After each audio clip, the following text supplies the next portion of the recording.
ਕਾਫਲਾ TV ਦੇ ਨਾਲ ਜੁੜੇ ਹੋਏ ਸਭ ਦਰਸ਼ਕਾਂ ਨੂੰ ਕੁਲਦੀਪ ਗਿੱਲ ਵੱਲੋਂ ਪਿਆਰ ਸਤਿਕਾਰ ਨਾਲ ਨਿੱਘੀ ਜੀਆਂ ਸਤਿ ਸ਼੍ਰੀ ਅਕਾਲ ਪ੍ਰਵਾਨ ਹੋਵੇ।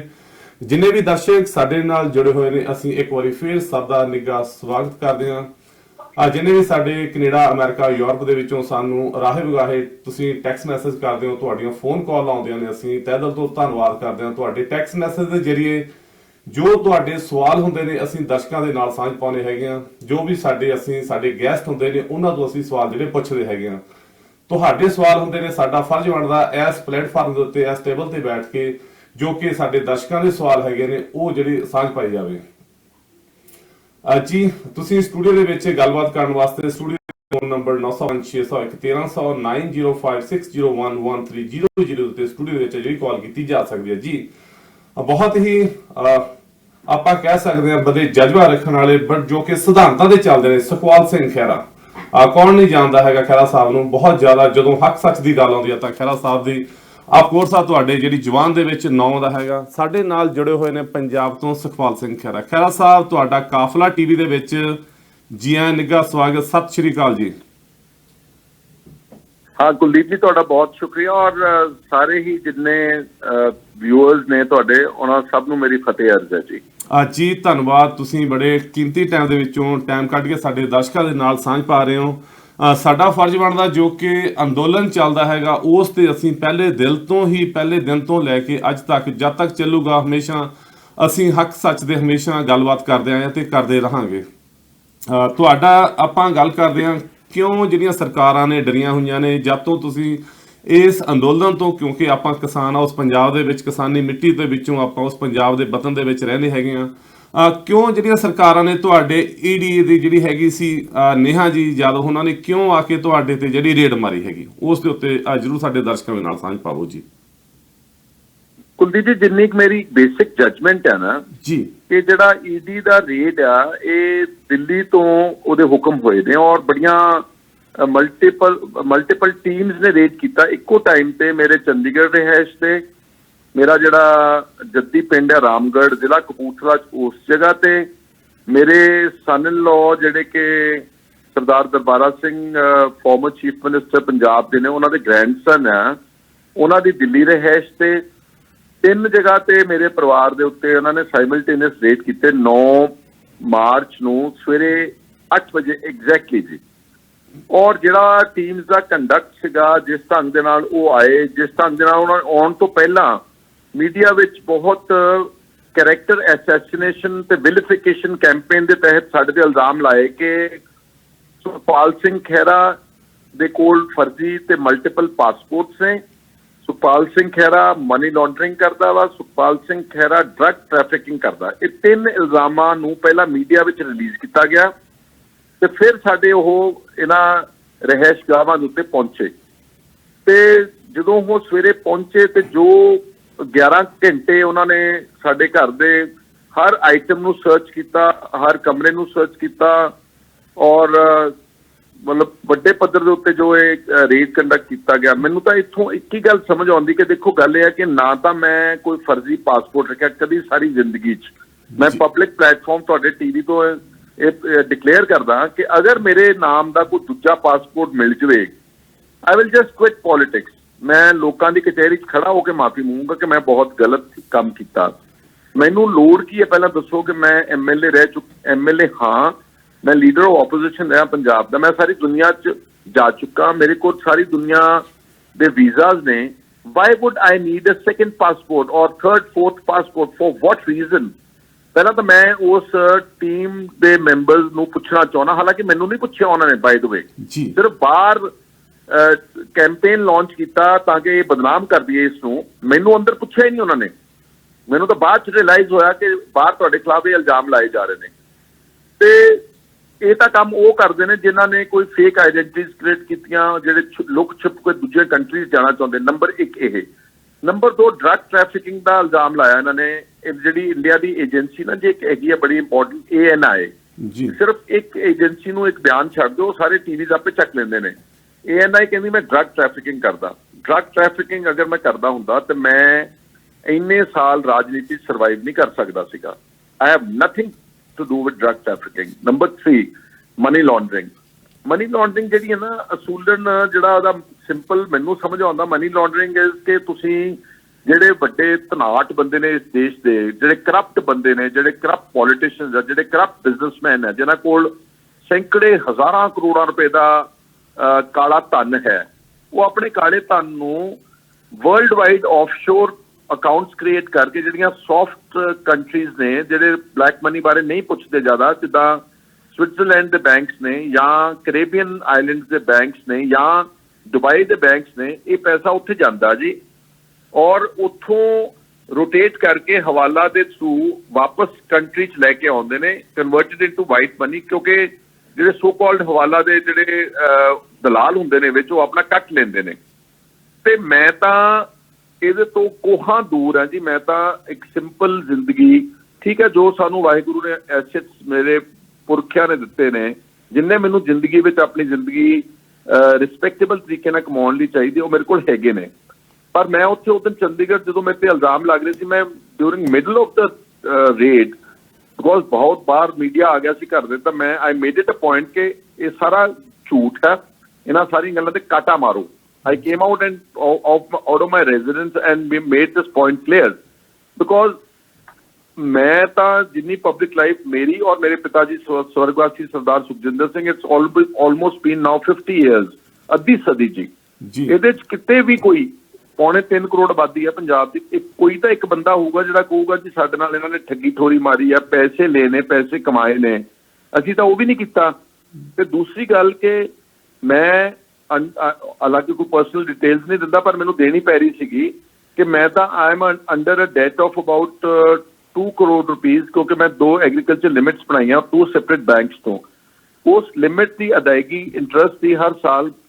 21-22 ਲੱਖ ਰੁਪਏ ਮੈਨੂੰ ਵਿਆਜ ਦੇਣਾ ਪੈਂਦਾ ਜਿਹੜਾ ਮੇਰੇ ਕੋਲ ਨਹੀਂ ਹੁੰਦਾ ਕਈ ਵਾਰ ਉਹ ਮੈਨੂੰ ਆਪਣੇ ਦੋਸਤਾਂ ਮਿੱਤਰਾਂ ਤੋਂ ਲੈ ਕੇ ਤਾਂ ਕਿ ਮੇਰੇ ਅਕਾਊਂਟਸ NPA ਨਾ ਕਰ ਦੇਣ ਬੈਂਕਸ ਮੇਰੀ ਤਾਂ ਫਾਈਨੈਂਸ਼ੀਅਲ ਪੋਜੀਸ਼ਨ ਹੈਗੀ ਹੈ ਆਲਦੋ ਇਟ ਡਜ਼ਨਟ ਡੈਟਰ ਮੀ ਮੈਨੂੰ ਕੋਈ ਨਹੀਂ ਹੈਗਾ ਕਿ ਮੈਂ ਕੋਈ ਫਿਕਰਮੰਦ ਹਾਂ ਕਿਉਂਕਿ ਜ਼ਿੰਦਗੀ 'ਚ ਉਤਰਾਓ ਚੜਾਓ ਸਭ ਦੇ ਆਉਂਦੇ ਨੇ ਔਰ ਮੈਂ ਜਿੱਦਾਂ ਪਹਿਲਾਂ ਕਿ ਵਾਹਿਗੁਰੂ ਨੇ ਐਸੈਟ ਇੰਨੇ ਦਿੱਤੇ ਹੋਏ ਨੇ ਕਿ ਇਹ ਮਿਆਗਤ ਲੋਨ ਹੈ ਮੈਂ ਲਾ ਸਕਦਾ ਐਨੀ ਟਾਈਮ ਆਪਣੀ ਕੋਈ ਚੀਜ਼ ਐਸੈਟ ਨੂੰ ਕੋਈ ਡਿਸਪੋਜ਼ ਆਫ ਕਰਕੇ ਪਰ ਜਿਹੜਾ ਆਦਮੀ ਦੀ ਫਾਈਨੈਂਸ਼ੀਅਲ ਪੋਜੀਸ਼ਨ ਇਹ ਆ ਜੇ ਤੁਸੀਂ ਉਹਦੇ ਤੇ ਮਨੀ ਲਾਂਡਰਿੰਗ ਦੇ ਇਲਜ਼ਾਮ ਲਾਓਗੇ ਤਾਂ ਸਾਬਤ ਕਿੱਦਾਂ ਕਰੋਗੇ ਆ ਤਾਂ ਗਏ ਨੇ ਰੇਡ ਵੀ ਕਰ ਦਿੱਤਾ ਵਾ ਟੀਵੀਆਂ 'ਚ ਵੀ ਬਦਨਾਮੀ ਕਰ ਦਿੱਤੀ ਪਰ ਹਾਊ ਵਿਲ ਦੇ ਆਲ ਪ੍ਰੂਵ ਆਲ ਦਿਸ ਸੋ ਦੇਅਰਫੋਰ ਇਹ ਸਾਰਾ ਇੱਕ ਮੇਰੇ ਹਿਸਾਬ ਦੇ ਨਾਲ ਜਦੋਂ ਮੈਂ ਪੂਰੇ ਇਸ ਨੂੰ ਐਨਾਲਾਈਜ਼ ਕਰਦਾ ਇਹ ਇੱਕ ਬਦਲਾਖੋਰੀ ਦਾ ਰੇਟ ਸੀਗਾ ਜੀ ਕਿਉਂਕਿ ਬੀਜੇਪੀ ਦੀ ਸਰਕਾਰ ਦਿੱਲੀ ਦੀ ਉਹ ਮੇਰੀ ਪ੍ਰੋਬੇਬਲੀ ਐਕਟੀਵਿਟੀਜ਼ ਨੂੰ ਵਾਚ ਕਰ ਰਹੀ ਸੀ ever since farmers agitation in fact little before that ਜਦੋਂ ਪੰਜਾਬ ਵਿੱਚ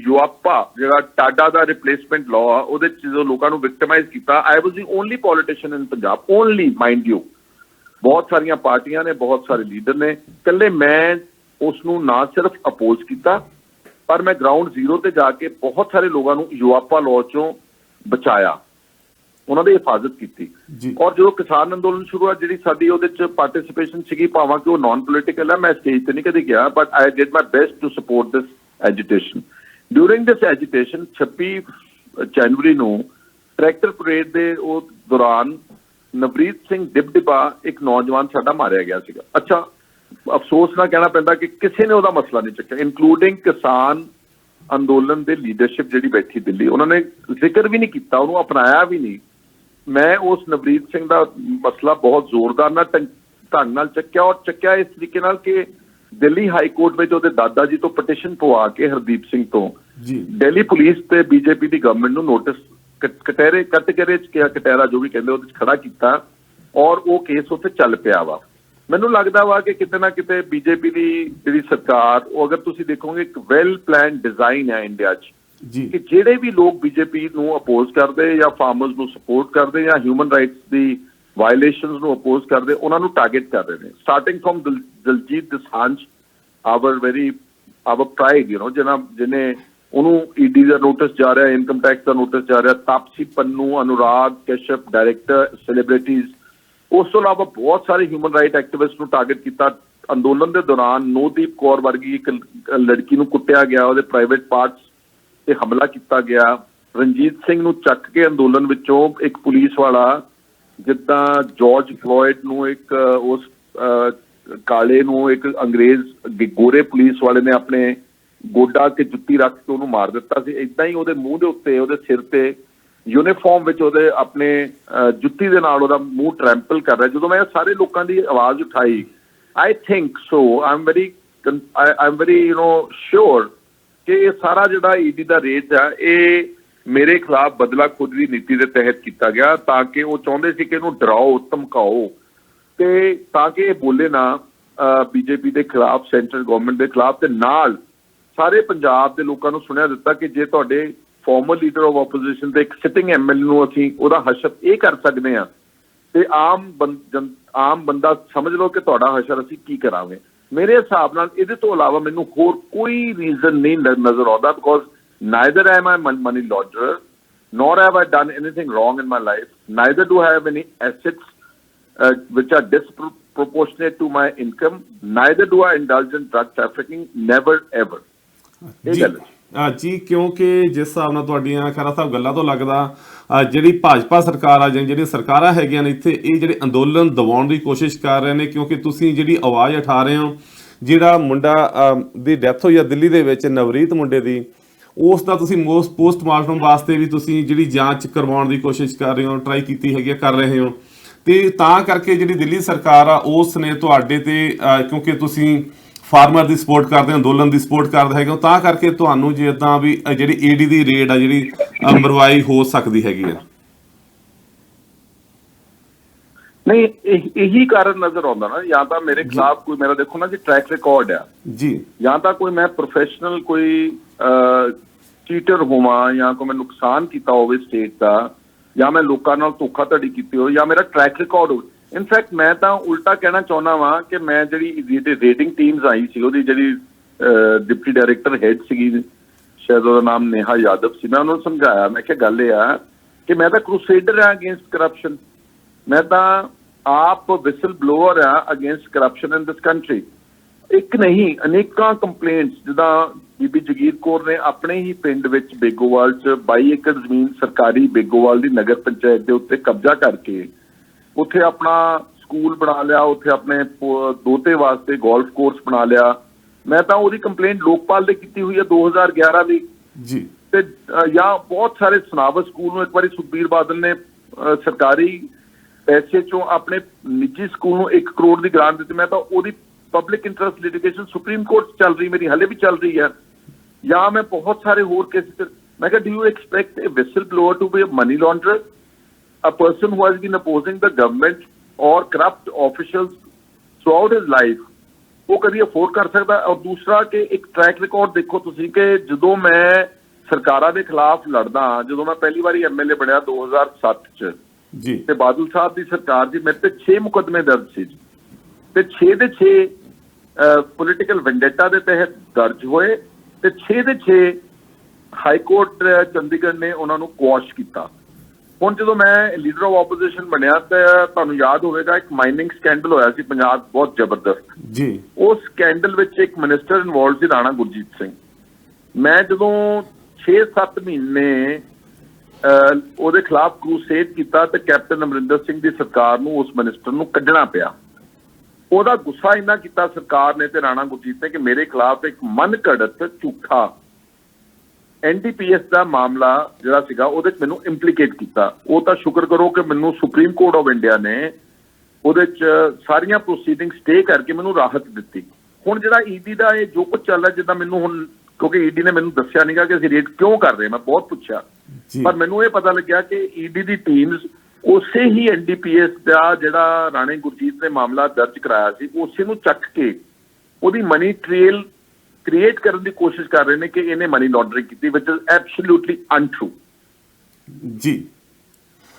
ਜੀ ਨਾਲ ਖੈਰਾ ਸਾਹਿਬ, ਆਪਾਂ ਕਿਉਂਕਿ ਜਿਹੜੀਆਂ ਸਰਕਾਰਾਂ ਨੇ ਡਰੀਆਂ ਹੋਈਆਂ ਲੱਗਦੀਆਂ ਨੇ, ਕਿਉਂਕਿ ਜਿਸ ਹਿਸਾਬ ਨਾਲ ਅੰਦੋਲਨ ਲੋਕਾਂ ਦਾ ਇੰਨਾ ਜ਼ਿਆਦਾ ਜਿਹੜਾ ਦਿੱਲੀ ਵੱਲ ਵੱਧ ਰਿਹਾ ਹੈਗਾ, ਆਪਣੇ ਹੱਕਾਂ ਸੱਚਾਂ ਦੀ ਲੜਾਈ ਵਾਸਤੇ ਲੜ ਰਹੇ ਨੇ, ਕੀ ਤੁਹਾਨੂੰ ਲੱਗਦਾ ਜਿਹੜਾ ਅੰਦੋਲਨ ਚੱਲ ਰਿਹਾ ਹੈਗਾ ਕਿਹੜੀ ਮੰਜ਼ਿਲ ਤੇ, ਕਿਹੜੀ ਸਟੇਜ ਤੇ ਕੁਝ ਹਾਸਲ ਜਿੱਤ ਪ੍ਰਾਪਤ ਕਰੂਗਾ, ਜਾਂ ਕਿੱਥੇ ਤੁਹਾਨੂੰ ਕੀ ਲੱਗਦਾ ਹੈਗਾ ਜੀ? ਨਹੀਂ, ਅੰਦੋਲਨ ਦੇਖੋ ਜੀ ਸਟਾਰਟਡ ਔਨ ਵਾਰ ਫੁਟਿੰਗ। ਸਾਡੇ ਨੌਜਵਾਨਾਂ ਨੇ ਇਸ ਅੰਦੋਲਨ ਨੂੰ ਧੱਕਾ ਲਾ ਕੇ ਦਿੱਲੀ ਦੇ ਬਰੂਹਾਂ ਦੇ ਉੱਤੇ ਬਾਰਡਰ ਤੇ ਲੈ ਗਏ ਸੀ। ਅਨਫੋਰਚੂਨੇਟਲੀ ਜਿਹੜਾ 26 ਤਰੀਕ ਦੇ ਥੋੜੇ ਇਨਸੀਡੈਂਟਸ ਹੋਏ, ਜਿਹਦੇ ਕਰਕੇ ਸਾਡੀ ਸੰਯੁਕਤ ਅੰਦੋਲਨ ਮੋਰਚੇ ਦੀ ਲੀਡਰਸ਼ਿਪ ਨਾ ਥੋੜੀ ਜਿਹੀ ਘਬਰਾ ਗਈ।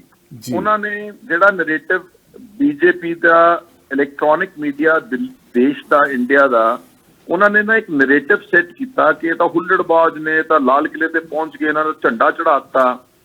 ਸਾਡੀ ਲੀਡਰਸ਼ਿਪ ਉਹ ਤੋਂ ਡਰ ਗਈ। ਹਾਲਾਂਕਿ ਸਾਡੇ ਉੱਥੇ ਚਲੋ ਮੰਨ ਲਿਆ ਇੱਕ ਮਿੰਟ ਵਾਸਤੇ ਕਿ ਕੁਝ ਨੌਜਵਾਨ ਤੈਸ਼ ਵਿੱਚ ਆਣ ਕੇ ਉੱਥੇ ਚਲੇ ਗਏ, ਪਰ ਉਹਨਾਂ ਨੇ ਕਿਸੇ ਤਿਰੰਗੇ ਦਾ ਅਪਮਾਨ ਨਹੀਂ ਸੀ ਕੀਤਾ ਜੋ ਤਾਂ ਅੱਜ ਵੀ ਝੂਲ ਰਿਹਾ ਉੱਥੇ। ਨਵਰੀਤ ਸਿੰਘ ਜਿਹੜਾ ਮਾਰਿਆ ਗਿਆ, ਉਹਦੇ ਟਰੈਕਟਰ ਦੇ ਉੱਤੇ ਤਿਰੰਗਾ ਲੱਗਿਆ ਸੀ। ਲੱਖਾਂ ਲੋਕ ਜਿਹੜੇ ਲਾਲ ਕਿਲੇ ਵੱਲ ਨੂੰ ਵੀ ਗਏ ਮੰਨ ਲਓ, ਜਾਂ ਪਰੇਡ 'ਚ ਹਿੱਸਾ ਲਿਆ, ਸਭ ਦੇ ਹੱਥਾਂ ਵਿੱਚ ਤਿਰੰਗਾ ਸੀਗਾ, ਟਰੈਕਟਰਾਂ ਤੇ ਤਿਰੰਗਾ ਸੀਗਾ। ਅੱਛਾ, ਕਿਸੇ ਨੇ ਉੱਥੇ ਕੋਈ ਵਾਇਲੈਂਟ ਐਕਟਸ ਹੁੰਦੇ ਨੇ ਜੀ, ਕਿਸੇ ਪਬਲਿਕ ਪ੍ਰਾਪਰਟੀ ਨੂੰ ਡੈਮੇਜ ਕਰੋ, ਅੱਜ ਦਾ ਨਹੀਂ ਕਰੋ, ਬੰਦੇ ਮਾਰ ਦਿਓ ਪੁਲਿਸ ਦੇ। ਕਿਸੇ ਨੇ ਮਾਰਿਆ ਕੀਤਾ ਕੁਛ, ਉਲਟਾ ਸਾਡਾ ਇੱਕ ਮੁੰਡਾ ਮਾਰਿਆ ਗਿਆ ਨਵਰੀਤ, ਕਈ ਬੰਦੇ ਲਾਪਤਾ ਹੋ ਗਏ ਪੰਜਾਬ 'ਚ, ਕਿੰਨਿਆਂ ਦੇ ਉੱਤੇ ਪਰਚੇ ਦਰਜ ਕਰਤੇ, ਕਿੰਨਿਆਂ ਦੇ ਟਰੈਕਟਰ ਤੋੜ ਦਿੱਤੇ, ਕਿੰਨਿਆਂ ਨੂੰ ਲਾਠੀਆਂ ਨਾਲ ਕੁੱਟਿਆ ਗਿਆ। ਹਿੰਸਾ ਤਾਂ ਸਾਡੇ ਖਿਲਾਫ ਹੋਈ ਸੀਗੀ, ਸਾਡੀ ਲੀਡਰਸ਼ਿਪ ਉਦੋਂ ਸੀਗੀ, ਘਬਰਾ ਗਈ। ਉਹ ਟੀਵੀਆਂ ਨੂੰ ਦੇਖ ਕੇ ਕਿ ਅਸੀਂ ਬੜਾ ਹੀ ਐਂਟੀ ਨੈਸ਼ਨਲ ਕੰਮ ਕਰਤਾ, ਉਹਦੇ ਕਰਕੇ ਮੋਰਚੇ ਨੂੰ ਸੈਟਬੈਕ ਮਿਲੀ। ਔਰ ਜਿਹੜਾ ਉਸ ਤੋਂ ਬਾਅਦ ਲੱਖਾ ਸਿਧਾਣਾ ਤੇ ਦੀਪ ਸਿੱਧੂ ਨੂੰ ਗਦਾਰ ਕਹਾਇਆ ਗਿਆ, ਦੈਟ ਵਾਸ ਵੈਰੀ ਬੈਡ। ਉਹਦੀ ਲੋੜ ਕੋਈ ਨਹੀਂ ਸੀਗੀ। ਅਗਰ ਤੁਹਾਨੂੰ ਲੱਗਦਾ ਕਿ ਉਹਨਾਂ ਲੋਕਾਂ ਨੇ ਕੋਈ ਗਲਤ ਕੰਮ ਕੀਤਾ, ਤੁਸੀਂ ਉਹਨਾਂ ਨੂੰ ਅੰਦਰ ਬਿਠਾਓ, ਲੱਖੇ ਸਿਧਾਣੇ ਨੂੰ ਬੁਲਾਓ ਆਪਣੇ ਕੋਲ ਕਿ ਕਾਕਾ ਤੂੰ ਆਹ ਕੰਮ ਗਲਤ ਕੀਤਾ। ਉਹਨੂੰ ਅਸੀਂ ਆਪਣੇ ਨੌਜਵਾਨਾਂ ਨੂੰ ਅਸੀਂ ਕੀ ਬੀਜੇਪੀ ਦੇ ਰਹਿਮੋ ਕਰਮ ਤੇ ਛੱਡ ਦਿਆਂਗੇ ਕਿ ਤੁਸੀਂ ਜੋ ਇਹਨਾਂ ਨਾਲ ਕਰਨਾ ਕਰ ਲਓ। ਇਸ ਕਮਜ਼ੋਰੀ ਕਰਕੇ ਇਸ ਅੰਦੋਲਨ ਨੂੰ ਥੋੜੀ ਸੱਟ ਵੱਜੀ ਆ, ਪਰ ਅਸੀਂ ਸਭ ਅੰਦੋਲਨ ਦੇ ਨਾਲ ਹਤੈਸ਼ੀ ਆ ਔਰ ਅੰਦੋਲਨ ਨੂੰ ਕਾਮਯਾਬ ਦੇਖਣਾ ਚਾਹੁੰਦੇ। ਸਾਡੀਆਂ ਅਰਦਾਸਾਂ ਉਹਨਾਂ ਦੇ ਨਾਲ ਆ, ਔਰ ਜੋ ਰਕੇਸ਼ ਟਕੈਤ ਨੇ ਕੀਤਾ ਉਹਦੇ ਕਰਕੇ ਅੰਦੋਲਨ ਸਰਵਾਈਵ ਕਰ ਗਿਆ। ਇੱਕ ਮੈਂ ਇੱਥੇ ਗੱਲ ਐਡ ਕਰਦਾ, ਮੈਨੂੰ ਅਫਸੋਸ ਹੈ ਥੋੜਾ ਜਿਹਾ ਜੀ ਕਿ ਦੇਖੋ ਮੈਨੂੰ ਵਿਕਟਮਾਈਜ਼ ਕੀਤਾ ਗਵਰਨਮੈਂਟ ਆਫ ਇੰਡੀਆ ਨੇ। ਮੇਰੇ ਪਿੱਛੇ ਪੰਜਾਬ ਦੀ ਵਿਧਾਨ ਸਭਾ ਨੇ ਯੂਨੈਨਿਮਸ ਮਤਾ ਪਾਸ ਕੀਤਾ। ਮੇਰੇ ਕੱਟੜ ਵਿਰੋਧੀ ਸੀ ਨਾ ਜਿਹੜੇ ਕਾਂਗਰਸ ਵਿੱਚ, ਅਕਾਲੀ ਦਲ ਵਿੱਚ ਵੀ, ਉਹਨਾਂ ਨੇ ਮੇਰੇ ਹੱਕ ਵਿੱਚ ਆਣ ਕੇ ਬਿਆਨ ਦਿੱਤੇ, ਪਰ ਅੱਜ ਤੱਕ ਕਿਸੇ ਅੰਦੋਲਨ ਦੇ ਵੱਡੇ ਲੀਡਰ ਨੇ ਮੇਰੀ ਡਿਫੈਂਸ ਨਹੀਂ ਕੀਤੀ। ਇੱਕ ਸ਼ਬਦ ਨਹੀਂ ਮੂੰਹ ਕੱਢਿਆ ਕਿ ਹਾਂ ਇਹ ਗਲਤ ਗੱਲ ਆ, ਅਸੀਂ ਈਡੀ ਨੂੰ ਜਾਂ ਸੀਬੀਆਈ ਨੂੰ ਆਪਣੇ ਪੰਜਾਬ ਦੇ ਲੋਕਾਂ ਨੂੰ ਏਦਾਂ ਟੈਰਰਾਈਜ਼ ਨਹੀਂ ਕਰਨ ਦਿਆਂਗੇ। ਸਿਰਫ ਗੁਰਨਾਮ ਸਿੰਘ ਢਡੂਨੀ ਜਿਹੜਾ ਬੀਕੇਯੂ ਦੇ ਲੀਡਰ ਨੇ ਹਰਿਆਣੇ ਦੇ, ਉਹਨਾਂ ਨੇ ਮੇਰੀ ਹਮਾਇਤ ਕੀਤੀ ਆ। ਇਸ ਗੱਲ ਦਾ ਮੈਨੂੰ ਥੋੜਾ ਰੰਜ ਆ ਤੇ ਮੈਨੂੰ ਦੁੱਖ ਆ ਕਿ ਮੈਂ ਵੀ ਜੇ ਕਰ ਰਿਹਾ ਜੋ ਕੁਛ, ਮੇਰਾ ਕੋਈ ਜ਼ਾਤੀ ਕੰਮ ਨਹੀਂਗਾ। ਨਵਰੀਤ ਜੋ ਉੱਥੇ ਮਾਰਿਆ ਗਿਆ ਉਹਦਾ ਜ਼ਾਤੀ ਕੰਮ ਨਹੀਂ ਸੀਗਾ। It is all for the farmers education. So therefore ਉਹਨਾਂ ਦੀ ਰਿਸਪੌਂਸਿਬਿਲਿਟੀ ਬਣਦੀ। ਕੱਲਾ ਸੁਖਪਾਲ ਖਹਿਰਾ ਨਹੀਂ, ਛੱਡੋ ਉਸਨੂੰ, ਜਿੰਨੇ ਵੀ ਲੋਕਾਂ ਨੂੰ ਵਿਕਟਮਾਈਜ਼ ਕੀਤਾ ਜਾ ਰਿਹਾ ਵਾ, ਇਹਦੇ 'ਚ ਕਿਸਾਨ ਅੰਦੋਲਨ ਦੀ ਲੀਡਰਸ਼ਿਪ ਦੀ ਮੁੱਢਲੀ ਜ਼ਿੰਮੇਵਾਰੀ ਸੀ ਤੇ ਹੈ ਕਿ they will ਡਿਫੈਂਡ each and everyone. ਅਗਰ ਉਹ ਨਹੀਂ ਡਿਫੈਂਡ ਕਰਨਗੇ, ਇਹ ਅੰਦੋਲਨ ਇਸ ਤਰ੍ਹਾਂ ਨਾਲ ਫਿਰ ਹੌਲੀ ਹੌਲੀ ਹੋਰ ਵੀਕ ਹੋਵੇਗਾ ਜੀ। ਇਹ ਮੇਰਾ ਕਹਿਣਾ ਜੀ। ਪਰ ਦੇਖਣ ਵਾਲੀ ਗੱਲ ਬਣਦੀ ਹੈ ਇਸ ਅੰਦੋਲਨ ਦਾ ਐਂਡ ਕਿੱਦਾਂ ਹੋਊ ਤੇ ਤੁਹਾਡੀ ਕੀ ਭਵਿੱਖਬਾਣੀ ਹੈਗੀ ਹੈ ਜੀ? ਮਤਲਬ ਆਉਣ ਵਾਲੇ ਸਮੇਂ ਦੇ ਵਿੱਚ ਕੀ ਬਣੂਗਾ ਇਸ ਅੰਦੋਲਨ ਦਾ? ਕੁਲਦੀਪ ਜੀ ਇਹਦੇ ਬਾਰੇ ਮੈਂ ਹੁਣ ਕੀ ਕਹਿ ਸਕਦਾ। ਅੰਦੋਲਨ ਥੋੜਾ ਲੰਬਾ ਚਲੇ ਗਿਆ ਜੀ। ਹੋ ਸਕਦਾ ਕਿ ਜਦੋਂ ਬੀਜੇਪੀ ਦੀ ਸਰਕਾਰ ਨੇ ਇਹ ਗੋਡੇ ਟੇਕਦੇ ਸੀਗੇ ਕਿ ਅਸੀਂ 1.5 ਸਾਲ ਵਾਸਤੇ ਇਹ ਲਾਅ ਸਸਪੈਂਡ ਕਰ ਦਿੰਨੇ ਆ ਤੇ ਐਮਐਸਪੀ ਨੂੰ ਅਸੀਂ ਜਾਰੀ ਰੱਖਣ ਦੀ ਗਾਰੰਟੀ ਦਿੰਨੇ ਆ ਜੀ, ਉਦੋਂ ਸ਼ਾਇਦ ਸਾਡੀ ਲੀਡਰਸ਼ਿਪ ਤੋਂ ਕੋਲ ਇੱਕ ਮੌਕਾ ਸੀਗਾ ਕਿ ਉਹ ਕਹਿੰਦੇ ਜਿੰਨੇ ਜੀ 1.5 ਸਾਲ ਨਹੀਂ, ਅਸੀਂ ਇਹਨਾਂ ਨੂੰ 3 ਸਾਲ ਜਾਂ ਇਨਡੈਫੀਨਿਟਲੀ ਤੁਸੀਂ ਇਹਨਾਂ ਨੂੰ ਸਸਪੈਂਡ ਕਰੋ, ਐਮਐਸਪੀ ਗਾਰੰਟੀ ਜਾਰੀ ਰੱਖੋ ਤੇ ਆਪਣੇ ਲੋਕਾਂ ਨੂੰ ਉਹ ਸਮਝਾਉਂਦੇ ਸਟੇਜ ਤੋਂ। ਕਿਉਂਕਿ ਲੀਡਰਾਂ ਦਾ ਮਤਲਬ ਕੀ ਹੁੰਦਾ, ਲੀਡਰ ਫੋਲੋਅਰ ਤੇ ਲੀਡਰ ਵਿੱਚ ਫਰਕ ਆ। ਉਦੋਂ ਕਹਿੰਦੇ ਕਿ ਦੇਖੋ ਆਪਣੀ ਜਿੱਤ ਹੋ ਗਈ ਆ, ਇਹ ਕਾਨੂੰਨ ਜੇ 3 ਸਾਲ ਲਈ ਜਾਂ ਇਨਡੈਫੀਨਿਟਲੀ ਲਾਗੂ ਨਹੀਂ ਹੋਣਗੇ, ਮੁੜ ਕੇ ਲਾਗੂ ਹੋਣੇ ਹੀ ਨਹੀਂ ਗਏ, ਕਿਉਂਕਿ ਸਰਕਾਰ ਵੀ ਆਪਣਾ ਖਹਿੜਾ ਛੁਡਾਉਣਾ ਚਾਹੁੰਦੀ ਸੀ ਕਿ ਕਿਸੇ ਤਰੀਕੇ ਨਾਲ ਅਸੀਂ ਨਿਕਲ ਜਾਈਏ ਵਿੱਚੋਂ। ਤੇ ਜਦੋਂ ਇਹ ਨਹੀਂ ਕਰ ਸਕੇ, ਉਹ ਅੰਦੋਲਨ ਹੁਣ ਉਸ ਸਟੇਜ ਤੋਂ ਬਾਅਦ ਤੇ 26 ਜਨਵਰੀ ਦੇ ਵਿੱਚ ਜੋ ਕੁਝ ਹੋ ਗਿਆ, ਉਲਟਾ ਇਹਨਾਂ ਦੇ ਉੱਤੇ ਪ੍ਰੈਸ਼ਰ ਪਾਤਾ ਸਰਕਾਰ ਤੇ ਟੀਵੀ ਮੀਡੀਆ ਨੇ ਤੇ ਅੰਦੋਲਨ ਹੋ ਗਿਆ ਜੀ ਲੰਬਾ। I cannot just say right away, ਮੇਰੇ ਕੋਈ ਇਦਾਂ ਦੇ ਵਰਡਸ ਨਹੀਂ ਕਿ ਮੈਂ ਕਹਿ ਦਿਆਂ ਕਿ ਕੀ ਹੋਊਗਾ, ਪਰ ਇੱਕ ਗੱਲ ਜ਼ਰੂਰ ਹੈ ਕਿ ਪੰਜਾਬ ਦੇ ਲੋਕਾਂ ਨੇ ਤੇ ਪੰਜਾਬ 'ਚ ਰਹਿੰਦੇ ਹਰ ਵਰਗ ਦੇ ਲੋਕਾਂ ਨੇ ਤੇ NRIs ਨੇ ਦੇਸ਼ਾਂ ਵਿਦੇਸ਼ਾਂ 'ਚ ਕਸਰ ਨਹੀਂ ਛੱਡੀ ਕੋਈ। ਤੇ ਜੇ ਹੁਣ ਵੀ ਅਸੀਂ ਇਸ ਲੜਾਈ ਵਿੱਚੋਂ ਕਾਮਯਾਬ ਹੋ ਕੇ ਨਾ ਨਿਕਲੇ ਤਾਂ ਮੈਂ ਸਮਝਦਾ ਕਿ ਫਿਰ ਆਪਣੇ ਹੱਥ ਨਮੋਸ਼ੀ ਲੱਗੇਗੀ, ਪਰ ਮੈਂ ਸਮਝਦਾ ਕਿ ultimately finally we will succeed. ਜੀ ਨਾਲ ਆਪਾਂ ਹਰਿਆਣਾ ਦੀ ਆਪਣੀ ਜਿਹੜੀ ਫਰੈਸ਼ ਜਿਹੜੀ ਤਾਜ਼ੀ ਨਿਊਜ਼ ਹੈਗੀ ਆ, ਜੋ ਕਿ MLA ਨੇ 55 ਜਣਿਆਂ ਨੇ BJP ਨੂੰ ਸਪੋਰਟ ਕੀਤੀ ਹੈਗੀ ਆ, ਪਰ ਕਿਉਂਕਿ ਜਿਹੜਾ ਕਿਸਾਨ ਹੈਗਾ ਪੂਰੇ ਇਸ ਅੰਦੋਲਨ ਦੇ ਨਾਲ, ਰਕੇਸ਼ ਟਕੈਤ ਹੋਣੀ, ਬਾਕੀ ਜਿੰਨੇ ਵੀ ਲੋਕ ਹੈਗੇ ਨੇ ਕਿਸਾਨ ਹੈਗੇ ਨੇ, ਪੂਰੇ ਇਸ ਅੰਦੋਲਨ ਦੇ ਵਿੱਚ ਸਪੋਰਟ ਦੇ ਰਹੇ ਨੇ। ਆਮ ਪਬਲਿਕ, ਸਮਾਲ ਬਿਜ਼ਨਸ ਜਿਹੜੇ ਮੈਨ ਹੈਗੇ ਨੇ ਉਹ ਵੀ ਪੂਰੇ ਇਸ ਅੰਦੋਲਨ ਦੀ ਸਪੋਰਟ ਕਰ ਰਹੇ ਨੇ, ਪਰ ਜਿਹੜੀ ਗੱਲ ਹੈਗੀ 55 MLA ਨੇ ਕਿਉਂ ਸਪੋਰਟ ਕੀਤਾ ਬੀਜੇਪੀ ਨੂੰ? ਦੇਖੋ, ਇੱਕ ਗੱਲ ਅੱਛੀ ਤਰ੍ਹਾਂ ਸਮਝਣ ਦੀ ਕੋਸ਼ਿਸ਼ ਕਰੋ ਕਿ ਜਿਹੜਾ ਬੀਜੇਪੀ ਦੀ ਸਰਕਾਰ ਆ ਉਹਨਾਂ ਨੇ ਸਿਰਫ 55 ਬੰਦੇ ਮੈਨੂਪਲੇਟ ਕਰਨੇ ਸੀਗੇ। ਬਹੁਤੇ ਤਾਂ ਬੀਜੇਪੀ ਦੇ ਨਾਲ ਹੀ ਸੀਗੇ, ਕੁਝ ਬੰਦੇ ਇੰਡੀਪੈਂਡੈਂਟ ਐਮਐਲਏ ਦੇ, ਕੁਝ ਜਿਹੜਾ ਦੁਸ਼ਯੰਤ ਚੌਟਾਲਾ ਉਹਨਾਂ ਦੇ ਨਾਲ ਹੀ ਸੀਗਾ। ਇਹ ਕੋਈ ਬਹੁਤ ਵੱਡਾ ਕੰਮ ਨਹੀਂ ਸੀਗਾ ਬੀਜੇਪੀ ਵਾਸਤੇ। ਜੇ ਉਹਨਾਂ ਨੇ ਕੋਈ ਆਵਾਮ ਨੂੰ ਮੈਨੇਜ ਕਰਨਾ ਹੁੰਦਾ ਨਾ, ਜਿੱਦਾਂ ਕੋਈ ਸਾਰੇ ਇਲੈਕਟੋਰੇਟ ਨੂੰ, that wood have bean the real test. ਇਹ ਫਰਜ਼ੀ ਟੈਸਟ ਸੀਗਾ, ਇਹਦੇ ਤੋਂ ਕੋਈ ਬਹੁਤ ਜ਼ਿਆਦਾ ਕੋਈ ਮੈਨੇ ਕੱਢਣ ਦੀ ਲੋੜ ਨਹੀਂ ਜੀ। ਨਾਲ ਜੇ ਗੱਲ ਕਰੀਏ, ਕਿਉਂਕਿ ਖਹਿਰਾ ਸਾਹਿਬ ਗੱਲ ਕੈਪਟਨ ਸਾਹਿਬ ਜਾਂ ਅਕਾਲੀ ਦਲ ਕਿਉਂ ਨਹੀਂ ਕਿਸਾਨਾਂ ਦੀ ਜਿਹੜੀ ਸਪੋਰਟ ਕਰ ਰਹੇ ਹੈਗੇ ਪੰਜਾਬ ਦੇ ਵਿੱਚ ਜਾਂ ਦਿੱਲੀ ਦੇ ਵਿੱਚ ਜਾ ਕੇ ਜੀ? ਇੱਕ ਤਾਂ ਕਾਰਨ ਇਹਦੇ ਚ ਇਹ ਵੀ ਹੈਗਾ ਨਾ, ਆਪਾਂ ਥੋੜਾ let's B practical and honest, ਕਿ ਕਿਸਾਨ ਲੀਡਰਾਂ ਨੇ ਸ਼ੁਰੂ ਤੋਂ ਕਹਿਤਾ ਸੀਗਾ ਕਿ ਜੀ ਇਹ ਅੰਦੋਲਨ ਨਾਨ ਪੋਲੀਟੀਕਲ। ਮੈਂ ਸਮਝਦਾ ਕਿ ਅੱਛੀ ਗੱਲ ਸੀਗੀ, ਕੋਈ ਬੁਰੀ ਗੱਲ ਨਹੀਂ ਸੀਗੀ। ਲੇਕਿਨ ਪੋਲੀਟੀਕਲ ਪਾਰਟੀਆਂ ਬਣੀਆਂ ਕਾਹਦੇ ਵਾਸਤੇ ਆ? ਉਹ ਬਣੀਆਂ ਨੇ ਕੋਈ ਵੀ ਗੈਰ ਕਾਨੂੰਨੀ ਕੰਮ ਕਰੇ ਸਰਕਾਰ, ਜਾਂ ਕੋਈ ਵੀ ਸਮਾਜ ਨਾਲ ਕੋਈ ਧੱਕਾ ਜ਼ਿਆਦਤੀ ਹੋਵੇ, ਜਾਂ ਕਿਸੇ ਵਰਗ ਦੇ ਨਾਲ, ਉਹਨੂੰ ਉਸ ਮੁੱਦਿਆਂ ਨੂੰ ਡਿਫੈਂਡ ਕਰਨ ਲਈ ਬਣੀਆਂ ਨੇ। ਉਹ ਲੋਕਾਂ ਦੇ ਹਿੱਤ ਦੀ ਰਾਖੀ ਕਰਨ ਲਈ ਬਣੀਆਂ ਨੇ। ਤਾਂ ਇਸ ਕਰਕੇ ਮੈਂ ਸਮਝਦਾ ਕਿ ਪੋਲੀਟੀਕਲ ਪਾਰਟੀਆਂ ਨੂੰ ਬਹੁਤ ਪ੍ਰੋਐਕਟਿਵਲੀ, ਭਾਵੇਂ ਜਿੱਦਾਂ ਸਾਰੀਆਂ ਪਾਰਟੀਆਂ ਨੂੰ ਆਪਣੇ ਪੱਧਰ ਦੇ ਉੱਤੇ ਬਹੁਤ ਵੱਡਾ ਯੋਗਦਾਨ ਜ਼ਿਆਦਾ ਪਾਉਣਾ ਚਾਹੀਦਾ ਸੀਗਾ। ਉਹ ਪਾ ਨਹੀਂ ਸੀਗਾ। ਉਹ ਡਰ ਗਈਆਂ ਕਿ ਸਾਨੂੰ ਸ਼ਾਇਦ ਸਟੇਜ ਤੇ ਜਾ ਕੇ ਬੇਇੱਜ਼ਤੀ ਕਰਨਗੇ, ਜਾਂ ਜਿੱਦਾਂ ਉਹ MP ਨੂੰ ਰਵਨੀਤ ਬਿੱਟੂ ਨੂੰ ਪੁੱਟ ਦਿੱਤਾ, ਜਾਂ ਕੁਝ ਲੋਕਾਂ ਦੀ ਹੂਟਿੰਗ ਕਰਤੀ, ਲੋਕੀ ਡਰ ਗਏ ਜੀ। ਤਾਂ ਉਹਦੇ ਨਾਲ ਕੀ ਹੋਇਆ ਕਿ ਉਹਦੇ ਨਾਲ ਜਿਹੜੀ ਵਾਈਡ ਸਪਰੈਡ ਪੋਲੀਟੀਕਲ ਸਪੋਰਟ ਮਿਲ ਸਕਦੀ ਸੀ ਅੰਦੋਲਨ ਨੂੰ, ਉਹ ਕੱਟੀ ਗਈ। ਤੇ ਅੰਦੋਲਨ ਦੇ ਲੀਡਰਸ ਨੇ ਇੱਕ ਹੋਰ ਗਲਤੀ ਕੀਤੀ ਹੈ, ਜਿੱਥੇ ਉਹ ਥੋੜੇ ਜਿਹੇ ਨਹੀਂ ਪੂਰਾ ਡਿਫੈਂਡ ਕਰ ਸਕਦੇ। ਬਹੁਤ ਸਾਰੇ ਅੰਦੋਲਨ ਦੀ ਲੀਡਰਸ਼ਿਪ ਵਿੱਚ ਪੋਲੀਟੀਕਲ ਪਾਰਟੀਆਂ ਬੈਠੀਆਂ ਹੋਈਆਂ ਨੇ, ਜਿੱਦਾਂ ਕਾਮਿਊਨਿਸਟ ਨੇ, ਤੇ ਉਹ ਆਪ ਉਸ ਅੰਦੋਲਨ ਵਿੱਚ ਬੈਠੇ ਹੋਏ ਨੇ ਆਪਣੇ ਚੋਣ ਨਿਸ਼ਾਨ ਝੰਡੇ ਲਾ ਕੇ। ਯੋਗਿੰਦਰ ਯਾਦਵ ਜਿਹੜਾ ਵਾ, ਉਹ ਹਰਿਆਣੇ ਵਿੱਚ ਹੁਣੇ ਤਾਜ਼ੀਆਂ ਇਲੈਕਸ਼ਨਾਂ ਲੜ ਕੇ ਹਟਿਆ ਸਵਰਾਜ ਪਾਰਟੀ ਦੇ ਨਿਸ਼ਾਨ ਦੇ ਉੱਤੇ। ਸੋ ਹਾਊ ਡੂ ਦੇ ਕਾਲ ਇਟ ਨਾਨ ਪੋਲੀਟੀਕਲ? ਚਲੋ ਮੰਨ ਲਿਆ ਕਿ ਉਹ ਨਾਨ ਪੋਲੀਟੀਕਲ ਰੱਖ ਰਹੇ ਨੇ, ਸਾਨੂੰ ਕੋਈ ਇਤਰਾਜ਼ ਨਹੀਂ, ਅੱਛੀ ਗੱਲ ਆ। ਪਰ ਇਹਨਾਂ ਨੇ ਕੀ ਕੀਤਾ, ਇਸ ਅੰਦੋਲਨ ਦੀ ਲੀਡਰਸ਼ਿਪ ਨੇ ਗਲਤੀ ਹੋ ਗਈ। ਇਹਨਾਂ ਨੇ ਗਧੇ ਤੇ ਘੋੜੇ ਸਾਰੇ ਇੱਕ ਲਾਈਨ 'ਚ ਖੜੇ ਕਰਤੇ। ਸਾਰੇ ਗਧੇ ਨਹੀਂ ਗਏ ਜੀ। ਦੇਰ ਆਰ ਮੈਨੀ ਗੁੱਡ ਪੀਪਲ ਇਨ ਕਟਿੰਗ ਅਕ੍ਰੋਸ ਪਾਰਟੀ ਲਾਈਨਸ, ਜਿਹੜੇ ਤੁਹਾਡੀ ਸਪੋਰਟ ਕਰਨ ਪਹੁੰਚਦੇ ਸੀਗੇ, ਤੇ ਤੁਸੀਂ ਉਹਨਾਂ ਨੂੰ ਵੀ ਉਸੇ ਕੈਟੇਗਰੀ 'ਚ ਰੱਖਤਾ। ਉਹਦੇ ਨਾਲ ਕੀ ਹੋਇਆ ਕਿ ਪੋਲੀਟੀਕਲ ਲੋਕ ਪਿੱਛੇ ਹਟ ਗਏ। ਤੇ ਜੇ ਫਰਜ਼ ਕਰੋ ਜਿੱਦਾਂ ਐਮਰਜੈਂਸੀ ਲੱਗੀ ਸੀ ਇੰਡੀਆ 'ਚ, ਐਮਰਜੈਂਸੀ ਵਿੱਚ ਕੀ ਹੋਇਆ ਸੀਗਾ ਕਿ ਜਿੰਨੀਆਂ ਨਾਨ ਕਾਂਗਰਸ ਪਾਰਟੀ ਸਾਰੀਆਂ ਇਕੱਠੀਆਂ ਹੋ ਗਈਆਂ, 19 ਮਹੀਨਿਆਂ 'ਚ ਐਮਰਜੈਂਸੀ ਹਟਾਉਣੀ ਪਈ, ਇੰਦਰਾ ਗਾਂਧੀ ਨੂੰ ਇਲੈਕਸ਼ਨ ਕਰਾਉਣੀ ਪਈ, ਤੇ ਉਹਨਾਂ ਨੂੰ ਹਾਰ ਦਾ ਮੂੰਹ ਦੇਖਣਾ ਪਿਆ। ਜੇ ਅੰਦੋਲਨ ਕਹਿੰਦਾ ਕਿ ਸਟੇਜ ਦੇ ਉੱਤੇ ਤੁਸੀਂ ਨਾ ਬੋਲੋ, ਪਰ ਤੁਹਾਡੀ ਸਪੋਰਟ ਅਸੀਂ ਜ਼ਰੂਰ ਲਵਾਂਗੇ ਸਾਰੇ ਪਾਸੇ, ਤੁਸੀਂ ਆਪਣੇ ਲੈਵਲ ਦੇ ਉੱਤੇ ਇੱਕ ਐਜੀਟੇਸ਼ਨ ਕ੍ਰੀਏਟ ਕਰੋ ਸਾਰੇ ਦੇਸ਼ ਵਿੱਚ, ਤਾਂ maybe things would have been different by now. ਜੀ, ਗੱਲ ਕਰਦੇ ਆ ਰਵਨੀਤ ਬਿੱਟੂ ਨੂੰ, ਕਾਂਗਰਸ ਦੇ ਜੋ ਕਿ ਆਪੋਜੀਸ਼ਨ ਦੇ ਹੁਣ ਲੀਡਰ ਬਣਾਏ ਨੇ, ਕੀ ਇਹ ਆਪਣੇ ਉੱਥੇ ਹੁਣ ਪਾਰਲੀਮੈਂਟ 'ਚ ਜਾ ਕੇ ਜੋ ਕਿ ਮੁੰਡੇ ਦੀ ਨਵਨੀਤ ਮੁੰਡੇ ਦੀ ਜਿਹੜੀ ਡੈਥ ਹੋਈ ਆ ਦਿੱਲੀ ਦੇ 26 ਜਨਵਰੀ ਨੂੰ, ਕੀ ਇਹ ਉਹਦੀ ਆਵਾਜ਼ ਉੱਥੇ ਉਠਾਉਣਗੇ ਜਾਂ ਕਿ ਨਹੀਂ? ਕੀ ਤੁਹਾਨੂੰ ਲੱਗਦਾ ਪਿਆ? ਦੇਖੋ, ਇਦਾਂ ਮੈਂ ਉਹਨਾਂ ਬਾਰੇ ਕੀ ਕਹਿ ਸਕਦਾ ਵਾਂ। ਰਵਨੀਤ ਬਿੱਟੂ ਨੂੰ ਤਾਂ ਉਹਨਾਂ ਨੇ ਟੈਂਪਰੇਰੀਲੀ LOP ਅਪਾਇੰਟ ਕੀਤਾ ਵਾ, ਕਿਉਂਕਿ ਉਹਨਾਂ ਦਾ ਆਈ ਥਿੰਕ ਮੇਨ ਜਿਹੜੇ ਮਿਸਟਰ ਰੰਜਨ ਅਧਿਕਾਰੀ ਜਾਂ ਜਿਹੜੇ ਕਾਂਗਰਸ ਦੇ ਲੀਡਰ, ਉਹ ਹਫ਼ਤੇ 10 ਦਿਨ ਲਈ ਗੈਰ ਹਾਜ਼ਰ ਨੇ। ਸੋ ਪਾਰਲੀਮੈਂਟ ਦਾ ਸੈਸ਼ਨ ਚੱਲ ਰਿਹਾ ਹੈਗਾ ਮੰਡੇ ਤੋਂ, ਉਹਦੇ ਵਾਸਤੇ ਪਹੁੰਚ ਗਏ। ਇਹਦਾ ਜਵਾਬ ਤਾਂ ਉਹੀ ਦੇ ਸਕਦੇ ਨੇ, ਆਈ ਐਮ ਕੁਆਇਟ ਸ਼ੋਰ। ਔਰ ਸਾਰੇ ਕਾਂਗਰਸ ਦੇ ਸਾਰੇ ਜਿੰਨੇ ਮੈਂਬਰਸ ਨੇ ਪਾਰਟੀਆਂ ਦੇ, ਉਹਨੇ ਸਭ ਨੇ ਅੰਦੋਲਨ ਬਾਰੇ ਚਰਚਾ ਤੱਕ ਪੂਰੀ ਉਠਾਉਣ ਦੀ ਪੂਰੀ ਕੋਸ਼ਿਸ਼ ਕੀਤੀ ਹੈ ਜੀ। ਇਹ ਕੋਈ ਸ਼ੱਕ ਥੋੜ੍ਹਾ ਹੈਗਾ ਵਾ, it's a matter of record, ਔਰ ਜ਼ਰੂਰ ਉਠਾਉਣਾ ਚਾਹੀਦਾ ਉਹਨਾਂ ਨੂੰ ਨਵਨੀਤ ਦਾ ਮਸਲਾ। ਤੇ ਹੁਣ ਗੱਲ ਕਰਦੇ ਆ ਖਹਿਰਾ ਸਾਹਿਬ ਆਪਾਂ ਪੰਜਾਬ ਦੇ ਆਉਣ ਵਾਲੇ ਸਮੇਂ ਦੇ ਵਿੱਚ 22 ਦੇ ਵਿੱਚ ਇਲੈਕਸ਼ਨ ਆਉਣਗੀਆਂ। ਕੀ ਤੁਹਾਨੂੰ ਲੱਗਦਾ ਪੰਜਾਬ ਦਾ ਫਿਊਚਰ, ਕੀ ਲੱਗਦਾ ਭਵਿੱਖ, ਕੀ ਲੱਗਦਾ ਪੰਜਾਬ ਨੂੰ? ਕਿਉਂਕਿ ਪੰਜਾਬ ਹੁਣ ਤੁਸੀਂ ਕਿਹੜੀ ਪਾਰਟੀ ਦੇ ਵਿੱਚ ਕਿੱਧਰ ਤੁਸੀਂ ਜਾਣਾ ਚਾਹੁੰਦੇ ਹੋ? ਜੋ ਕਿ ਨਵਜੋਤ ਸਿੰਘ ਸਿੱਧੂ, ਬੈਂਸ ਬ੍ਰਦਰ ਹੈਗੇ ਨੇ, ਹੋਰ ਬਹੁਤ ਜ਼ਿਆਦਾ ਸੂਝਵਾਨ ਨੇ। ਤੁਸੀਂ ਵੀ ਬਹੁਤ ਜ਼ਿਆਦਾ ਲੰਬੇ ਸਮੇਂ ਤੋਂ ਜੋ ਕਿ ਤੁਸੀਂ ਸਪੀਚ ਕਰਦੇ ਹੋ, ਜੋ ਕਿ ਤੁਸੀਂ ਗੱਲਾਂ ਬਾਤਾਂ ਕਰਦੇ ਹੈਗੇ ਹੋ, ਬੜੇ ਤੱਥਾਂ ਦੇ ਆਧਾਰ ਦੇ ਉੱਤੇ, ਸਬੂਤਾਂ ਦੇ ਆਧਾਰ ਦੇ ਉੱਤੇ ਤੁਸੀਂ ਹਮੇਸ਼ਾ ਆਲਵੇਜ਼ ਸਪੀਚ ਕਰਦੇ ਹੋ।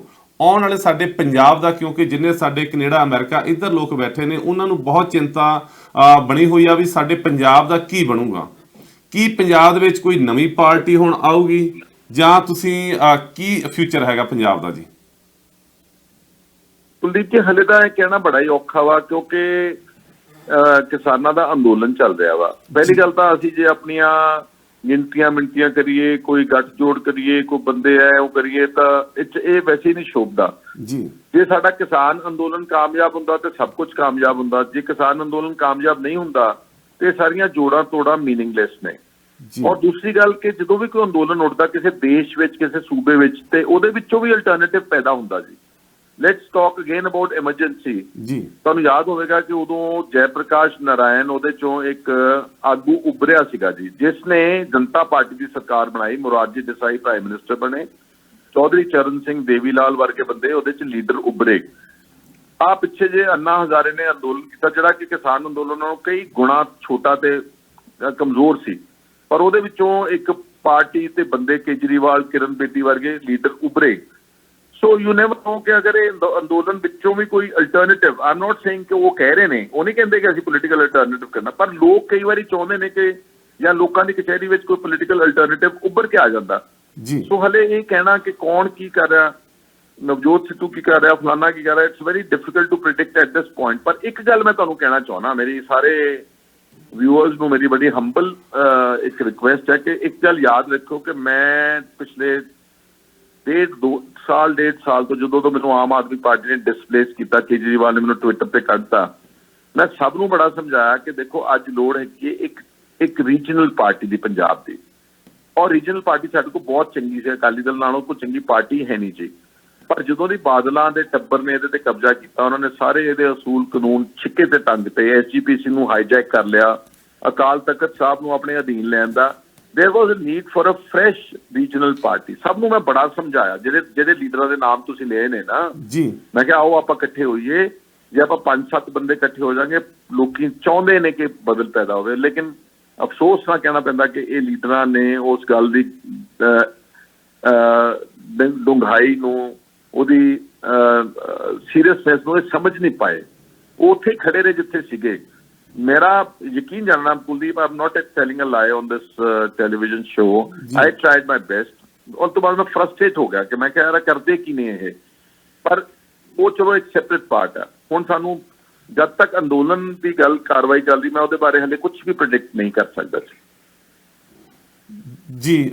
क्योंकि जिस हिसाब नाल तुसीं बहुत ही वधिया सपोर्ट की सी, सब ने रल मिल के एक कोई वधिया नवीं मतलब पार्टी बनाउण दी, पर कुछ कारणा करके काफ़ी ज़्यादा कुछ दे नहीं इस बन सकी। चलो आने वाले असीं अरदास करते हैं परमात्मा अगे ये जरूर पंजाब दा जिहड़ा हैगा एक पंजाब दी ही पार्टी होवे, कुछ पंजाब दा जिहड़ा सिवर सकदा हैगा।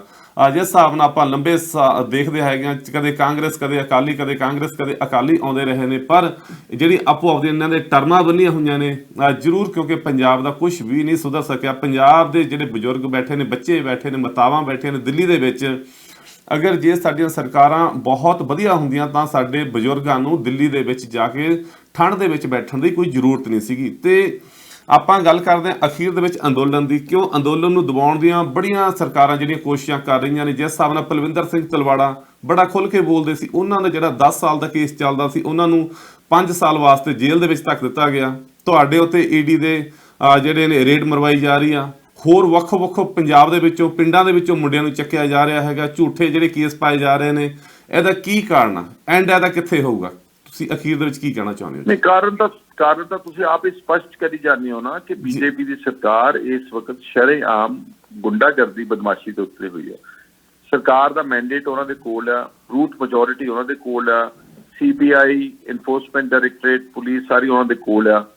ਪਰ ਹੁਣ ਸਵਾਲ ਇਹ ਹੈ ਕਿ ਇਹਨੂੰ ਰੋਕਣ ਵਾਲਾ ਕੌਣ ਹੈ? ਅੱਜ ਦੀ ਡੇਟ ਵਿੱਚ ਰੋਕਣ ਵਾਲੇ ਸੀਗੇ ਕਿਸਾਨ ਮੋਰਚੇ ਦੇ ਆਗੂ ਜੀ। ਉਹਨਾਂ ਦਾ ਇਹ ਫਰਜ਼ ਬਣਦਾ ਸੀਗਾ ਕਿ ਉਹ ਡਟ ਕੇ ਸਾਹਮਣੇ ਉਹ ਕਹਿਣ ਜੀ ਬਾਕੀ ਸਾਰੀਆਂ ਗੱਲਾਂ ਬਾਅਦ ਵਿੱਚ, ਪਹਿਲਾਂ ਦੱਸੋ ਕਿ ਜਿਹੜਾ ਨਵਾਂ ਘਟਨਾਕ੍ਰਮ ਸ਼ੁਰੂ ਕਰਤਾ ਸਾਡੇ ਬੰਦਿਆਂ ਦੇ ਉੱਤੇ, ਇਹ BJP ਦੀ ਸਰਕਾਰ ਬੰਦ ਕਰੇ, ਪਰਚੇ ਵਾਪਸ ਲਵੇ, ਸਾਡੇ ਨੌਜਵਾਨਾਂ ਨੂੰ ਰਿਲੀਜ਼ ਕਰੇ, ਤੇ ਫਿਰ ਅਸੀਂ ਸਾਰੀ ਜਿਹੜੀ ਹੈਗੀ ਆ ਟਾਕਸ ਦੀ ਗੱਲ, ਉਹ ਟਾਕਸ ਨੂੰ ਤਾਂ ਵਧਾਈ ਜਾਂਦੇ ਨੇ, ਗੱਲਾਂ ਕਹੀ ਜਾਂਦੇ ਨੇ, ਪਰ ਇਸ ਇਸ਼ੂ ਨੂੰ ਲੈ ਹੀ ਨਹੀਂ ਰਹੇ। ਔਰ ਮੇਰੀ ਗੱਲ ਚੰਗੀ ਤਰ੍ਹਾਂ ਯਾਦ ਰੱਖੋ, ਜਦੋਂ ਕੋਈ ਵੀ ਐਜੀਟੇਸ਼ਨ ਚੱਲਦੀ ਵਰਲਡ ਵਿੱਚ, ਇਫ ਯੂ ਸੇ ਕਿ ਐਜੀਟੇਸ਼ਨ ਸਪੈਸੀਫਿਕਲੀ ਉਸੇ ਡਿਮਾਂਡ ਤੇ ਫੋਕਸ ਰਵੇ, ਨਹੀਂ ਰਹਿ ਸਕਦੀ। ਯਾਦ ਕਰੋ ਪੰਜਾਬ ਨੂੰ ਜਦੋਂ ਕਪੂਰੀ ਦਾ ਮੋਰਚਾ ਲੱਗਿਆ ਸੀ ਪਾਣੀਆਂ ਨੂੰ ਲੈ ਕੇ, ਉਹ ਮੋਰਚਾ ਅਲਟੀਮੇਟਲੀ ਕਨਵਰਟ ਹੋ ਗਿਆ ਧਰਮ ਯੁੱਧ ਮੋਰਚੇ ਵਿੱਚ 1982 ਚ ਦਰਬਾਰ ਸਾਹਿਬ ਚਲੇ ਗਿਆ। ਉਸ ਤੋਂ ਬਾਅਦ ਕਿੰਨੇ ਲੋਕਾਂ ਦੀ ਗ੍ਰਿਫਤਾਰੀਆਂ ਹੋਈਆਂ, ਕਿੰਨੀਆਂ, ਔਰ ਉਸੇ ਮੋਰਚੇ ਤੋਂ ਬਾਅਦ ਮਿਲੀਟੈਂਸੀ ਪੰਜਾਬ ਚ ਆਈ, ਕਿੰਨੇ ਲੋਕ ਮਾਰੇ ਗਏ। ਕਿੰਨਿਆਂ ਦੇ ਇਨਕਾਊਂਟਰ ਕੀਤੇ ਗਏ ਤੇ ਕੀ ਸ਼੍ਰੋਮਣੀ ਅਕਾਲੀ ਦਲ ਜਿਹੜੀ ਜਮਾਤ ਨੇ ਉਹਨੂੰ ਸ਼ੁਰੂ ਕੀਤਾ ਸੀਗਾ, ਜੇ ਉਹਨਾਂ ਨੇ ਬਾਕੀ ਸਾਰੇ ਲੋਕਾਂ ਨੂੰ ਡਿਫੈਂਡ ਨਹੀਂ ਕੀਤਾ ਤਾਂ ਫੇਲ ਹੋ ਗਏ। ਠੀਕ ਹੈ, ਸਰਕਾਰਾਂ ਬਣਾਉਣੀਆਂ ਬਾਦਲ ਨੇ, ਉਹਦੇ ਟੱਬਰ ਦੀ ਸਰਕਾਰ ਸੀਗੀ, ਪਰ ਅਚੀਵ ਕੁਝ ਨਹੀਂ ਕਰ ਸਕੇ। ਇਸ ਕਰਕੇ ਜੇ ਆਪਾਂ ਕਹੀਏ ਨਾ ਕਿ ਅਸੀਂ ਸਿਰਫ 3 ਡਿਮਾਂਡ ਤੱਕ ਹੀ ਫੋਕਸ ਰੱਖਦੇ ਹਾਂ, that is not the appropriate ਵੇ। ਤੁਹਾਨੂੰ 3 ਡਿਮਾਂਡ ਤੇ ਵੀ ਪ੍ਰੈਸ਼ਰ ਰੱਖੋ, ਪਰ ਸਾਈਡ ਬਾਏ ਸਾਈਡ ਜਿਹੜਾ ਇਸ ਅੰਦੋਲਨ ਦੇ ਕੀ ਕਹਿੰਦੇ ਉਹਦੇ ਆਊਟਕਮਸ ਨੇ, ਜਿਹੜੇ ਉਹਦੇ ਨਤੀਜੇ ਨੇ, ਕੁਝ ਲੋਕਾਂ ਵਾਸਤੇ ਬੜੇ ਭਿਆਨਕ ਨਤੀਜੇ ਨੇ। ਫਰਜ਼ ਕਰੋ ਤੁਸੀਂ ਉਹ ਜਿਹੜਾ ਰਣਜੀਤ ਸਿੰਘ ਗਿਆ ਉੱਥੇ ਅੰਦੋਲਨ ਵਿੱਚ, ਜਿਹਦੇ ਮੂੰਹ ਦੇ ਉੱਤੇ ਪੈਰ ਰੱਖਤਾ ਪੁਲਿਸ ਵਾਲੇ ਨੇ, ਉਹਦੀ ਪੱਗ ਲਾਤੀ ਜਾਂ ਤਿਹਾੜ ਜੇਲ੍ਹ ਵਿੱਚ ਸਿੱਖਾਂ ਦੀਆਂ ਦਾੜੀਆਂ ਪੁੱਟੀਆਂ ਗਈਆਂ, ਕੀ ਅਸੀਂ ਉਹਨਾਂ ਦੀ ਹਿਫਾਜ਼ਤ ਨਹੀਂ ਕਰਾਂਗੇ? ਉਹ ਅੰਦੋਲਨ ਦਾ ਹਿੱਸਾ ਨਹੀਂ ਗਏ? ਨੌਦੀਪ ਕੌਰ ਨੂੰ ਸੈਕਸ਼ੂਅਲੀ ਹਰਾਸ ਕੀਤਾ ਗਿਆ, ਕੀ ਉਹ ਅੰਦੋਲਨ ਦਾ ਹਿੱਸਾ ਨਹੀਂ ਸੀਗੀ? ਸੋ ਦੇਅਰਫੋਰ I would only try to request our farmer leaders to please understand there is a wider ramification to the entire agitation. Please include the vilification, torture, atrocities, victimization of all people around you, including the 3 demands ਜਿਹੜੀਆਂ ਆਪਾਂ laws ਨੂੰ ਰੱਦ ਕਰਨ ਦੀ ਕੋਸ਼ਿਸ਼ ਕਰ ਰਹੇ ਹਾਂ। ਆ ਮੋਰਚਾ ਦੁਨੀਆ ਭਰ ਵਿੱਚ ਕਾਮਯਾਬ ਹੁੰਦਾ ਨਜ਼ਰ ਆਵੇਗਾ। ਜੀ, ਜਦੋਂ ਮੋਰਚਾ ਸ਼ੁਰੂ ਹੋਇਆ ਸੀਗਾ, ਰਾਜੇਵਾਲ ਨੂੰ ਅਸੀਂ 에ਅਰ ਤੇ ਲੈ ਕੇ ਆਂਦਾ ਸੀ, ਉਹਨਾਂ ਨੂੰ ਇਹੀ ਸਵਾਲ ਕੀਤਾ ਸੀਗਾ ਵੀ ਹੁਣ ਤੁਹਾਡਾ ਇੱਕ ਵੱਡੇ ਹੋਣ ਦੇ ਨਾਤੇ ਫਰਜ਼ ਬਣਦਾ ਹੈਗਾ, ਕਿਉਂਕਿ ਤੁਸੀਂ ਸਿਆਣੇ ਹੋ ਇਸ ਫੀਲਡ ਦੇ ਵਿੱਚ, ਕਿਸਾਨ ਯੂਨੀਅਨ ਦੇ ਤੁਹਾਨੂੰ ਮੇਨ ਬਣਾਇਆ ਗਿਆ ਹੈਗਾ, ਪਰ ਜੋ ਕਿ ਉਹਨਾਂ ਦੀਆਂ ਜਦੋਂ ਵਿਚਾਰਧਾਰਾ ਆਉਂਦੀਆਂ ਨੇ, ਸਪੀਚ ਜਦੋਂ ਦਿੰਦੇ ਨੇ ਉਹ ਆਪਣੇ ਸਟੇਜ ਦੇ ਉੱਤੇ ਜਾ ਕੇ ਵੀ ਸਾਤੋਂ ਸਾਡਾ ਯੂਥ ਆ ਜਿਹੜਾ ਸਾਤੋਂ ਬਗਾਵਤ ਕਰ ਗਿਆ ਜੀ, ਇਹ ਸਾਡੇ ਨਾਲ ਨਹੀਂ ਆਏ ਸੀਗੇ, ਕਿਉਂਕਿ ਉਹਨਾਂ ਦੀ ਅਪੀਲ ਦੇ ਉੱਤੇ ਲੱਖਾ ਸਦਾਣੇ ਨੇ ਜੋ ਕਿ ਸੀਗਾ ਮੁੰਡਾ ਦੂਸਰਾ ਸੀਗਾ, ਉਹਨਾਂ ਦੇ ਸਾਰੇ ਕਹਿਣ ਦੇ ਉੱਤੇ ਦਿੱਲੀ ਦੇ ਵਿੱਚ ਪਹੁੰਚੇ ਨੇ। ਪਰ ਇਹਨਾਂ ਦਾ ਫਰਜ਼ ਬਣਦਾ ਸੀ ਇਸ ਅੰਦੋਲਨ ਦੇ ਨਾਲ ਜਿਹੜਾ ਆਇਆ, ਜੇ ਇਹ ਮੇਨ ਲੀਡਰ ਹੈਗੇ ਨੇ, ਉਹਨਾਂ ਦੇ ਨਾਲ ਸਟੈਂਡ ਲੈਣਾ ਚਾਹੀਦਾ ਸੀ। ਪਰ ਇਹਨਾਂ ਨੇ ਜਦੋਂ 26 ਜਨਵਰੀ ਸ਼ਾਮ ਨੂੰ ਆ ਕੇ ਨੈਕਸਟ ਡੇ ਆ ਕੇ ਇਹਨਾਂ ਨੇ ਜਿਸ ਹਿਸਾਬ ਨਾਲ ਕਿਹਾ ਵੀ ਸਾਤੋਂ ਮੁੰਡੇ ਕੁਝ ਕੁ ਲੋਕ ਬਗਾਵਤ ਕਰ ਗਏ ਨੇ, ਸਾਡੇ ਨਾਲ ਨਹੀਂ ਹੈਗੇ, ਕਿਉਂਕਿ ਪੰਜਾਬ ਦੇ ਜਿਹੜੇ ਯੂਥ ਸੀਗਾ ਉਹਨਾਂ ਦਾ ਜ਼ਰੂਰ ਦਿਲ ਟੁੱਟਿਆ ਹੈਗਾ। ਪਰ ਹੁਣ ਜਿਸ ਹਿਸਾਬ ਨਾਲ ਟਕੈਤ ਉਹਨਾਂ ਨੇ ਦੁਬਾਰਾ ਫਿਲ ਕੀਤਾ ਹੈਗਾ, ਲੋਕੀ ਫਿਰ ਪਿੰਡਾਂ ਦੇ ਵਿੱਚੋਂ, ਪੰਜਾਬ ਦੇ ਵਿੱਚੋਂ ਜਾਣ ਲੱਗੇ ਨੇ। ਪਿੰਡਾਂ ਦੇ ਵਿੱਚ ਹੁਣ ਫਿਰ ਪੰਜਾਬ ਦੇ ਵਿੱਚ ਜਿਹੜੀਆਂ ਰੈਲੀਆਂ ਹੋਣ ਲੱਗੀਆਂ ਨੇ ਯੂਥ ਦੀਆਂ, ਆਉਣ ਵਾਲੇ ਦਿਨਾਂ ਦੇ ਵਿੱਚ ਜ਼ਰੂਰ ਲੱਗਦਾ ਹੈਗਾ ਇਸ ਅੰਦੋਲਨ ਨੂੰ ਜਿਹੜਾ ਸਿਖਰਾਂ ਤੇ ਪਹੁੰਚੂ। ਅਖੀਰ ਦੇ ਵਿੱਚ ਖਹਿਰਾ ਸਾਹਿਬ ਤੁਸੀਂ ਸਾਡੇ ਦਰਸ਼ਕਾਂ ਨੂੰ ਕੀ ਕਹਿਣਾ ਚਾਹੁੰਦੇ ਹੋ, ਤੇ ਤੁਹਾਡਾ ਜਿਹੜੇ ਹੁਣ ਈਡੀ ਨੇ ਰੇਡ ਮਾਰੀ ਸੀਗੀ ਉਹਦੀ ਕੀ ਸੀਨ ਹੈਗਾ ਜੀ, ਉਹ ਵੀ ਸਾਡੇ ਦਰਸ਼ਕਾਂ ਨਾਲ ਸਾਂਝ ਪਾਵੋ। ਕੁਲਦੀਪ ਜੀ, ਚਲੋ ਉਹ ਤਾਂ ਹੁਣ ਅੱਜ ਦੀ ਡੇਟ ਵਿੱਚ ਆਪਾਂ ਦੇਖੀਏ ਤਾਂ ਉਹ ਜਦੋਂ ਸਭ ਨੇ ਮਤਲਬ ਕਿਨਾਰਾ ਕਰ ਲਿਆ ਕਿਸਾਨ ਲੀਡਰਸ਼ਿਪ ਨੇ, ਤੇ ਉਹ ਤਾਂ ਮੇਰੀ ਨਿੱਜੀ ਲੜਾਈ ਹੈ ਨਾ, ਫਿਰ ਮੈਂ ਲੜੂੰਗਾ ਹੀ। ਮੈਂ ਤਾਂ ਪਹਿਲਾਂ ਵੀ ਲੜਿਆ ਵਾਂ, ਗਾਂ ਵੀ ਲੜੂੰਗਾ, ਤੇ ਮੈਂ ਪਿੱਛੇ ਹਟਣ ਵਾਲਾ ਵੀ ਨਹੀਂਗਾ। ਮੈਂ ਸਾਰੀਆਂ ਉਹ ਗੱਲਾਂ ਪੰਜਾਬ ਦੇ ਹਿੱਤ ਦੀਆਂ, ਚਾਹੇ ਕਿਸਾਨਾਂ ਦੀਆਂ ਮੰਗਾਂ ਨੇ ਤੇ ਚਾਹੇ ਅਟਰੋਸਿਟੀਜ਼ ਨੇ, I will keep on fighting them. ਇਹ ਤਾਂ ਹੁਣ ਮੈਂ ਦੇਖਣਾ ਕਿ ਮੈਂ ਕਿੱਦਾਂ ਲੜਨਾ, ਕਿਹੜੇ ਐਡਵੋਕੇਟਸ ਖੜੇ ਕਰਨੇ ਨੇ, ਕਿੱਦਾਂ ਕਰਨਾ, ਸਾਰਾ that is my own issue. ਪਰ ਮੇਰੀ ਲਾਰਜਰ ਇਸ਼ੂ ਵੁੱਡ ਹੈਵ ਬੀਨ ਕਿ ਜੇ ਕਿਸਾਨ ਲੀਡਰਸ਼ਿਪ ਹਾਲੇ ਵੀ ਸਮਝ ਜਾਵੇ ਔਰ ਯੂਥ ਨੂੰ ਨਾਲ ਇਨਵੋਲਵ ਕਰੇ, ਕਿਉਂਕਿ ਯਾਦ ਰੱਖਣ ਉਹ ਚੰਗੀ ਤਰ੍ਹਾਂ ਨਾਲ ਕਿ ਅਗਰ ਅੱਜ ਦਿੱਲੀ ਦੇ ਬਾਰਡਰਸ ਤੇ ਬੈਠੇ ਨੇ ਉਹ ਯੂਥ ਦੀ ਬਦੌਲਤ ਬੈਠੇ ਨੇ। ਇਹ ਤਾਂ ਬੈਠ ਗਏ ਸੀ ਕਿ ਪਿੱਛੇ ਹੀ ਹਰਿਆਣੇ ਦੇ ਬਾਰਡਰ ਤੇ ਕਿ ਅਸੀਂ ਉੱਥੇ ਬੈਠ ਜਾਾਂਗੇ, ਉਹਨਾਂ ਨੂੰ ਲੈ ਕੇ ਕੌਣ ਗਿਆ ਉੱਥੇ ਦਿੱਲੀ 'ਚ? ਪ੍ਰੈਸ਼ਰ ਕਿਹੜਾ ਬਿਲਡ ਹੋਇਆ? ਇੰਟਰਨੈਸ਼ਨਲ ਨਿਊਜ਼ ਕਿੱਦਾਂ ਬਣੀ?